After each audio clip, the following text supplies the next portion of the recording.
ഒരിക്കല് ഒരമ്മ ഒത്തിരി ടെൻഷൻ അടിച്ചിരിക്കുക. കാരണം എന്താണെങ്കിൽ ഇൻകം ടാക്സ് വർദ്ധിച്ചിരിക്കുന്നു, നികുതി കൂടിയിരിക്കുകയാണ്. അപ്പൊ അമ്മ ചിന്തിക്കുകയാണ്, ഇതാ കുടുംബത്തിന്റെ ചെലവൊക്കെ കൂടിയിരിക്കുന്നു, നികുതി കൂടി വർദ്ധിച്ചിരിക്കുന്നു, ഇതെങ്ങനെ കുടുംബത്തിന്റെ ചെലവൊക്കെ മുന്നോട്ട് കൊണ്ടുപോകും, ഇതേക്കുറിച്ചാണ് ചിന്തിച്ചിരിക്കുക. പെട്ടെന്നാണ് അവളുടെ ഭർത്താവ് അവിടെ കയറി വന്നത്. അവൻ പറഞ്ഞു, ഒരു വിശേഷവുമായിട്ടാണ് അവൻ വന്നത്. ഇതാ അവരുടെ വിദേശത്തുള്ള ഏതാനും ബന്ധുക്കള് അവധിക്കാലം ചെലവഴിക്കാനായി, ഒരു 2 മാസത്തെ അവധിക്കാലം ചെലവഴിക്കാനായിട്ട് അവരുടെ വീട്ടിലേക്ക് എത്തുന്നു. ഇത് കേട്ടതോടുകൂടി അമ്മയുടെ ടെൻഷൻ വീണ്ടും ഇരട്ടിയായി. കാരണം എന്താ, ഓൾറെഡി നികുതി വർദ്ധിച്ച് ഒരുപാട് ബുദ്ധിമുട്ടിലായിരിക്കുകയാണ്. അപ്പോഴാണ് ബന്ധുക്കൾ കൂടി വരുന്നത്. ഇനിയും അവരുടെ ജീവിത ചെലവ് വർദ്ധിക്കും. ഇതേക്കുറിച്ച് ചിന്തിച്ചിരിക്കുന്ന സമയത്ത് അവളുടെ മകള് അവിടെ എന്തോ ഡയറിയിൽ എഴുതുന്നത് കണ്ടു. അമ്മ പോയി അവളുടെ ഡയറിയിൽ ഒന്ന് എത്തി നോക്കി. അവളോട് ചോദിച്ചു, നീ എന്താണ് എഴുതുന്നത്? അവൾ പറഞ്ഞു, തന്റെ ടീച്ചർ നൽകിയ ഒരു അസൈൻമെന്റ് ആണ്, ഇങ്ങനെയാണ് എഴുതിയിരിക്കുന്നത്. ആദ്യം ദോഷകരമെന്ന് തോന്നിയ കാര്യം പിന്നീട് അത് ഉപകാരപ്രദമായി.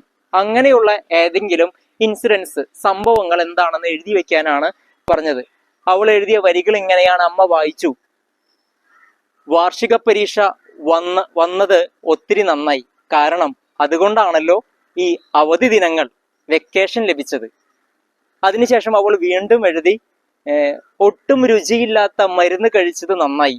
അതുകൊണ്ടാണല്ലോ അസുഖങ്ങൾ മാറിയത്.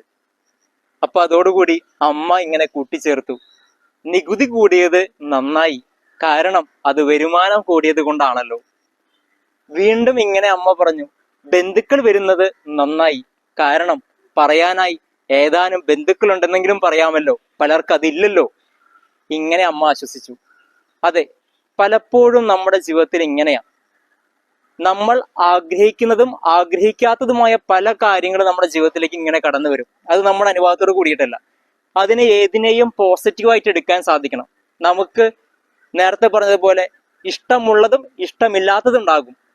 അതിനെ ഇഷ്ടമുള്ളതിലേക്ക്, അതിൽ നിന്നും നന്മ കണ്ടെത്താൻ നമ്മൾ ശ്രമിക്കുകയാണെങ്കിൽ ഏത് വെല്ലുവിളിയെയും നമുക്ക് തരണം ചെയ്യാൻ സാധിക്കും.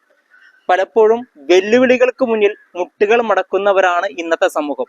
വെല്ലുവിളികളെ, പ്രശ്നങ്ങളെ സധൈര്യം നേരിടാനുള്ളതാണ്.